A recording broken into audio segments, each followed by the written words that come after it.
back after the lunch session. Moving on to the next segment of today's program, that's a case-based discussion unveiling the mystery of breathlessness. May I call upon Prof. Chamra Dalugama to chair and conduct the session.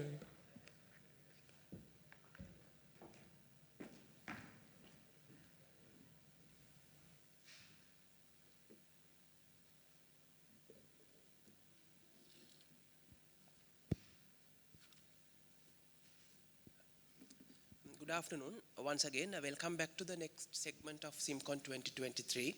So this is going to be a case-based discussion, and two experts in the field are going to unravel the mystery of breathlessness. So let me introduce the two panelists. Dr. Anidu Patirana is a consultant cardiologist at National Hospital of Sri Lanka, and Dr. Ganesha Liyanarachchi, consultant physician, National Hospital of Sri Lanka. In addition, we have Dr. Dilima Gunaratna joining with us. She's a senior registrar in internal medicine, so she will be presenting the case.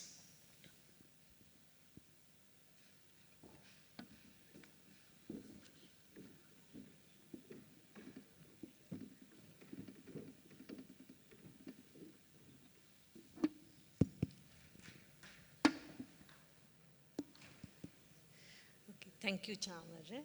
And at the outset, let me thank President and the Council for giving us this opportunity. Okay, so can I get this on? Right.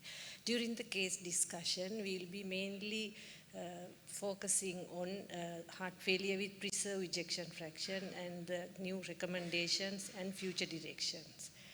And without further ado, we'll move to the case.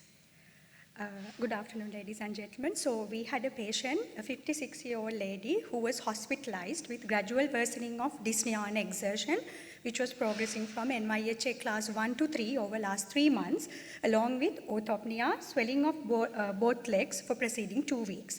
She did not have any angina, palpitations or syncope, and she was a manual laborer, and her functional capacity was severely limited due to these symptoms. In the background, she had long-standing diabetes mellitus, systemic arterial hypertension, and dyslipidemia, and she had completed treatment for pulmonary tuberculosis 10 years ago.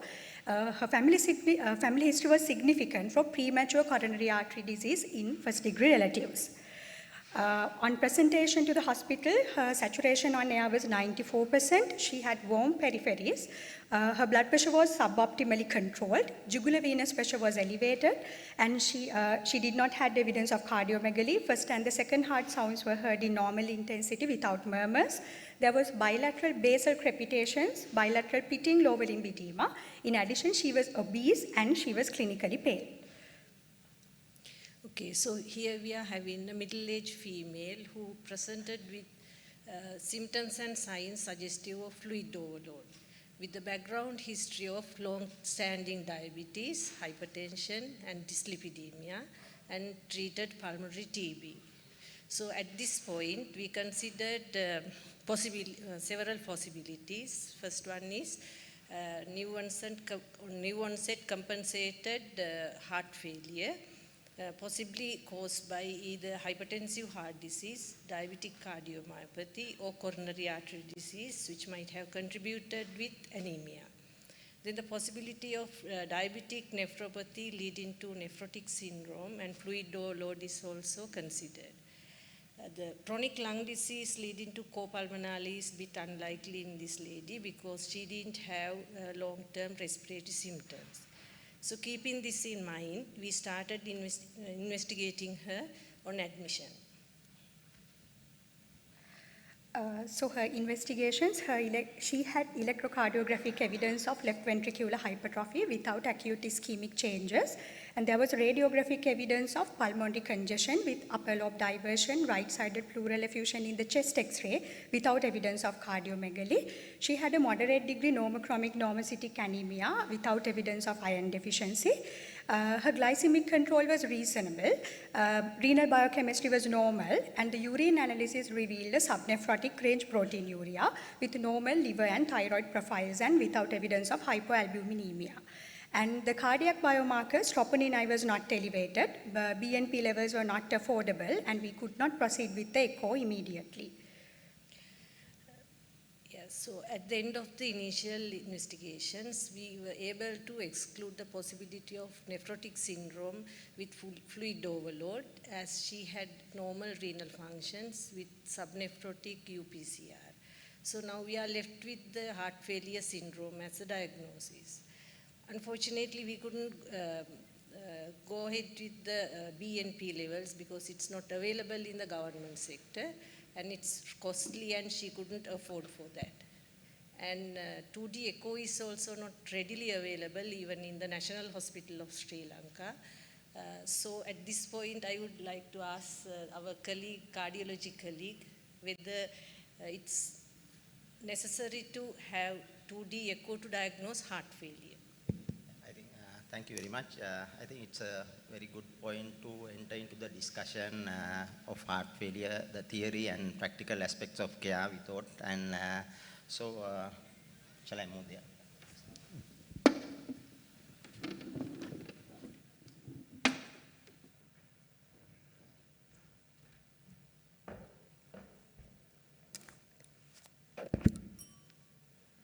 So, as we all know,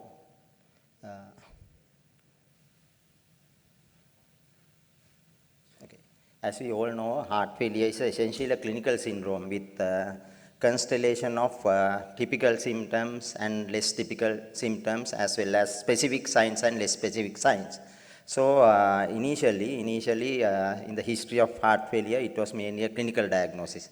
And in 1971, they thought of streamlining the clinical diagnosis and introduced these major and minor criteria.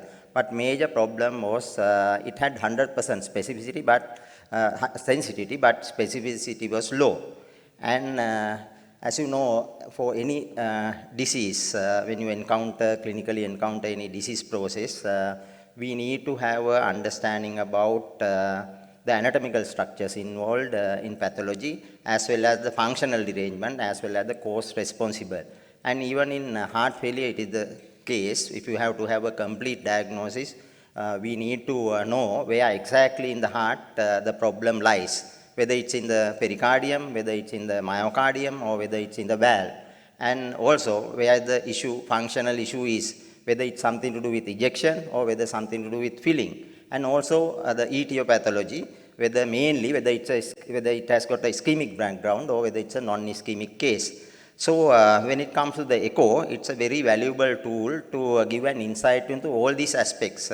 And echo is, as you know, it's a non-invasive tool which can be done at the bedside without moving the patient to some other distant area, and also relatively cheap. But issues of accessibility is always there in all over the world, not only in NHSL, and because it is being generally done by trained personnel.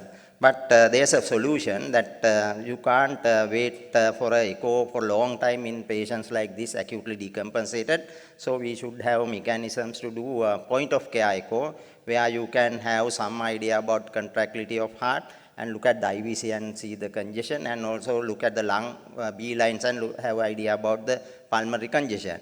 So when they want to refine this clinical diagnosis, then the experts went on to have a consensus statement, Americans, European and Japanese, as well as this is endorsed by South American Association as well as the Indian Heart Association. So latest definition, they retained the symptoms and signs, but introduced the new component, that is the essential component of evidence of structural or functional abnormalities of the heart, and mainly that is reflected in the biomarkers of myocardial stretch, that is BNP level, natriuretic peptide levels, and objective evidence of pulmonary or venous congestion. This is not raised JVP. Raised JVP is a clinical sign. You have to show that there's a objectively show that there's a pulmonary congestion, and objectively show that there's a congestion in the systemic circulation. And also, this is not about bilateral basal capitation, that you have to show that LV filling pressures are raised. So in this case, you will need a modality of cardiac imaging. And day to day, what we use is echo for cardiac imaging. So the latest diagnostic algorithm include echo as an essential tool, and BNP is also there, but that is optional because they reckon that BNP, being an expensive investigation, might not be available everywhere and might not be affordable. So, but echo is an essential, it is a must in complete evaluation of a heart failure patient. And in addition to that, echo will help to further subclassify the heart failure into 3 categories at present, as far as the European classification is concerned. That echo-based ejection fraction is used to have identified 3 phenotypes of heart failure.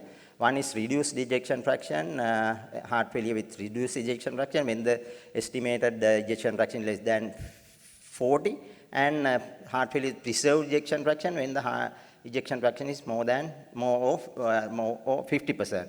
And in between 41 to 49%, it is mildly reduced ejection fraction syndrome. So you will notice that if you want to diagnose heart failure with preserved ejection fraction, in addition to the ejection fraction of being more than 50%, you need evidence of diastolic dysfunction and and increased LV pressure, filling pressures. So it is important to know what are the criteria that are used for this physiological and pathophysiological scenario. So if you look at this pressure volume curves of the normal myocardium, and there's a phase of filling with diastolic relaxation, and then there will be isovolemic contraction generating a pressure gradient and allowing blood to eject, and so that is the normal normal pressure volume relationship, and this is how it is being altered in the extreme right when there's a diastolic dysfunction, when the relaxation is impaired. That will lead to increase in filling pressure, LV filling pressure at the end of the diastole. That is increased LV EDP, right? And this is the parameter that has been the most reliable parameter of diastolic dysfunction, diastolic function. If there's a diastolic dysfunction, LV EDP will be raised. And what about systolic function or ejection? The most reliable parameter there is reduced stroke volume. That is the volume difference between end diastole and end systole. So so when it comes to the systolic function, because ejection fraction is the parameter that is being used in all these situations in clinical trials as well as epidemiological trials, but it is a commonly used surrogate of contractile function, but that is not the best. Sorry about this. The misplaced arrows. But the problem is LV ejection fraction. Unlike the stroke volume, it is a load-dependent parameter. As you know, ejection fraction is stroke volume divided by end diastolic volume. There is a denominator of end diastolic volume. So there can be situations where patients have low stroke volume. That means they are having a forward failure. But if the cavity is small and LV end diastolic volume is low, then their ejection fraction will be low, normal or even higher. So there can be situations where hyperdynamic heart, but there's a heart failure, right? And conversely, there can be a situation where ejection fraction is low and LV EDP also very high. Therefore, stroke volume is normal, right? So these are the kind of people who are walking around ambulatory, either treated or before treatment. They are the people who are ambulatory without having symptoms, but they have heart failure. So this is the problem with ejection fraction as a parameter. And by the way, echo is not the best tool, as I said, to image the heart about the function and the structure. MRI is a better tool, but as you know, it is very expensive and it's not available everywhere. So we have to depend, whether we like or not, for the time being, we have to depend on echo parameters. Problem with the echo is there's a large inter and intra-observer variation. So I might say in the morning, examine one patient and say his ejection fraction is 47%, and in the evening I will say it is 52%. So there's a complete difference. So that is the problem with echo. And so other thing is this ejection fraction is having a normal variation. That's a normally distributed variant. So these definitions to divide is arbitrary, somewhat arbitrary. Even the experts argue on that. So, but we have no option because it have been used widely in clinical trials, so we have to accept it. But there also the debate continues, and even recently the ESC put out with the focused update on heart failure, and they wanted to introduce the change in nomenclature to keep the cutoff at ejection fraction of 60, normal and below 60 is reduced. So move the 40, all 40 to become the new 60 become the all 40 in future. But here they could not have this in the consensus document because they needed to change anything. They needed 75% agreement between the task force members. That is a very high level of democracy they maintain, and so they could achieve for this only 70% agreement because there were evidence. Somebody thought that evidence for this is lacking. One of the good evidence is recently concluded this DELIVER trial using dapagliflozin.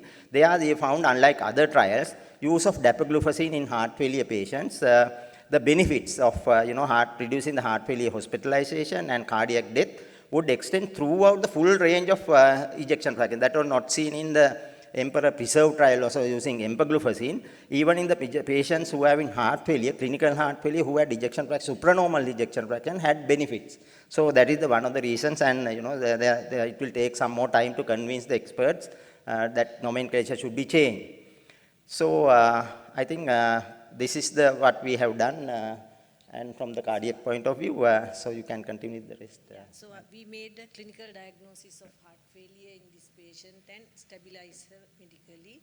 We used intravenous classics to offload her and added SGLT2 inhibitors and titrated the statins and ARB. Then meanwhile we received the 2D echocardiogram.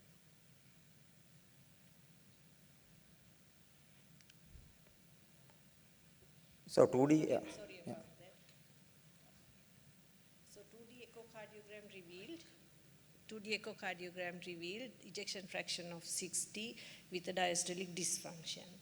So is this a case of heart failure with preserved ejection fraction? Can we diagnose this patient is having heart failure with preserved ejection fraction?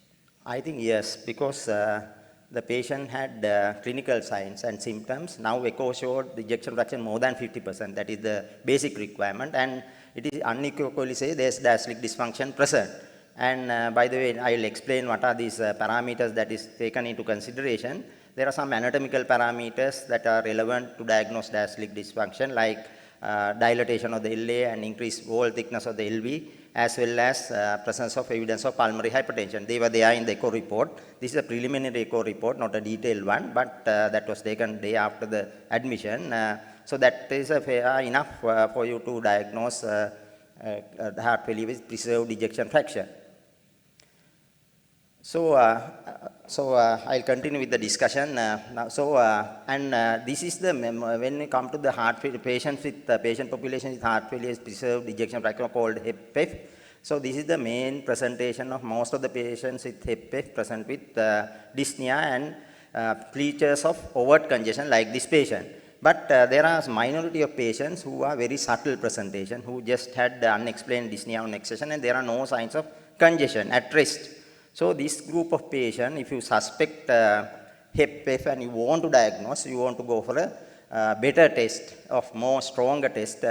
So gold standard of diagnosing diastolic dysfunction is measurement of LVEDP invasively at the cath lab. We can put a catheter straight into the LV and measure the pressure there in diastole. So that is, as I said, in the pressure volume curve, that is the parameter. So and they can do that can be done at rest as well as provoke. We can do a limited exercise while on the cath lab, conscious patient, and so then do a provoked diastolic function in LVEDP also. Then that is called the diastolic stress test, and this is the gold standard. But cath lab is not always available and it's invasive, so it's not practical. So therefore, expert thought of introducing scoring system which are semi-quantitative. And these are the two widely used scoring systems that is being used.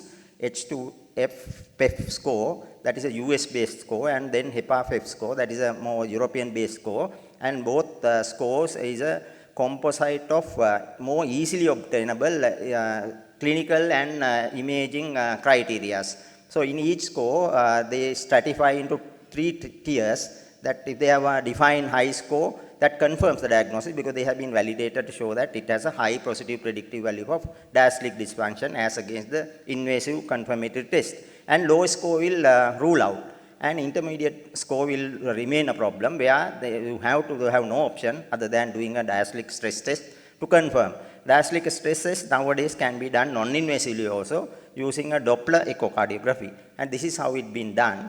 And echocardiography, you need recumbent cycle, bicycle, then they will exercise on the recumbent bicycle and operator can do the echo. And as you the diastolic parameters, these are the three parameters that's a little bit be advanced echo. And if they have all three criteria of tissue velocity as well as the TR pressure gradient, then you can diagnose non-invasively diastolic dysfunction. And invasively, it is all about pulmonary capillary wedge pressure on exercise. It confirms the diagnosis.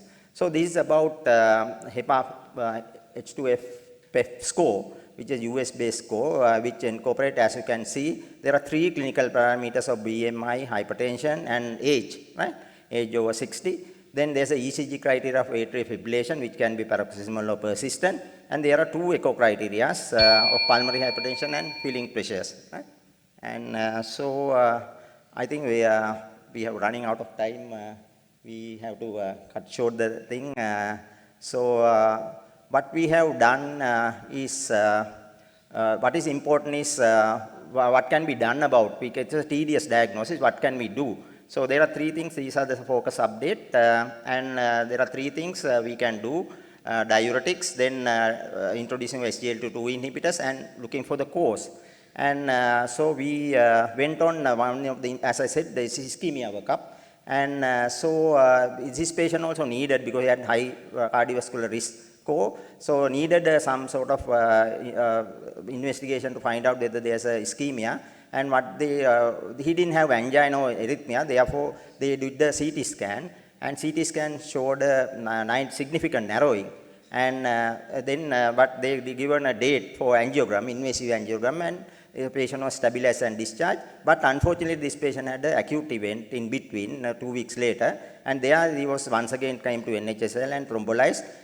But thrombolysis was not effective. Then emergency coronary angiogram was planned, which revealed severe triple vessel disease, culprit RCA. And then we have done culprit RCA.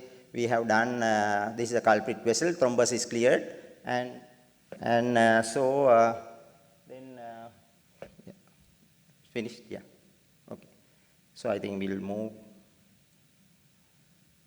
to the next slide and try to finish it off.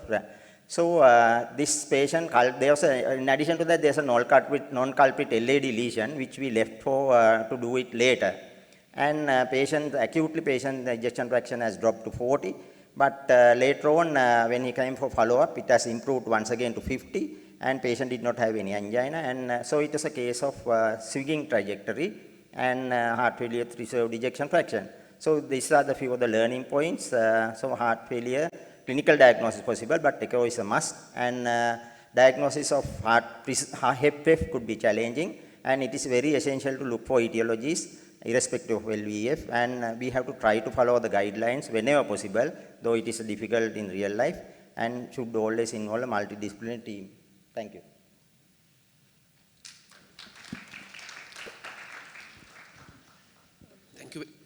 Thank you very much for that very interesting case which was discussed. And now may I invite the speakers to the front to award the token of gratitude.